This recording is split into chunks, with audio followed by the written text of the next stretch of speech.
Wrist blood pressure monitors are easy to use, and even though the common misconception is that they are less accurate, when used properly they are just as accurate as any other automatic blood pressure monitor. Wrist blood pressure monitors use the radial artery to measure blood pressure instead of the more commonly used brachial artery. The key is to place the monitor on your wrist properly, just above the wrist bone, and then to hold your wrist up level with or above your heart. While measuring blood pressure, the cuff always needs to be level with the heart for an accurate reading. This is true with arm cuffs as well.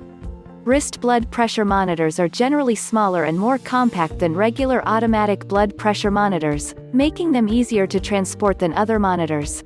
Wrist monitors are perfect for those who need to monitor their blood pressure regularly and who often travel, as they take up little room in a suitcase or carry-on. Wrist monitors also offer the same great features as most automatic blood pressure monitors, with features like memory storage for multiple readings and one-touch startup.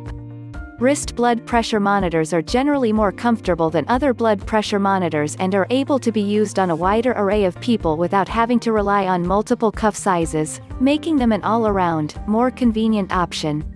The reasons you never see a doctor using one is they are not accurate.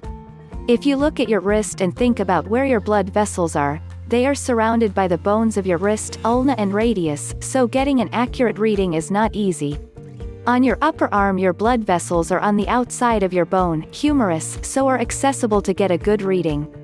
I appreciate that the wrist monitor is easier to use and more accessible, but if you are going to take a reading, it's pointless unless you are going to take an accurate one. Always getting higher readings with A&D and Omron calibrated oscillatory digital monitors for home use versus my GP reading, with stethoscope and gauge. Also got a very high reading with a high-end, expensive hospital device. Recently invested in a newer Omron M7 and getting results like 161/100ths versus Dr. 143/88ths. Direct comparison one after the other and observing correct procedure, WRT cuff fitting, not talking, seating position, feet flat on the floor, etc. You don't need accuracy. You just need to be able to trend UBP for changes. It's the same if your bathroom scale is 6 pounds off or if your pedometer is 10% low each day.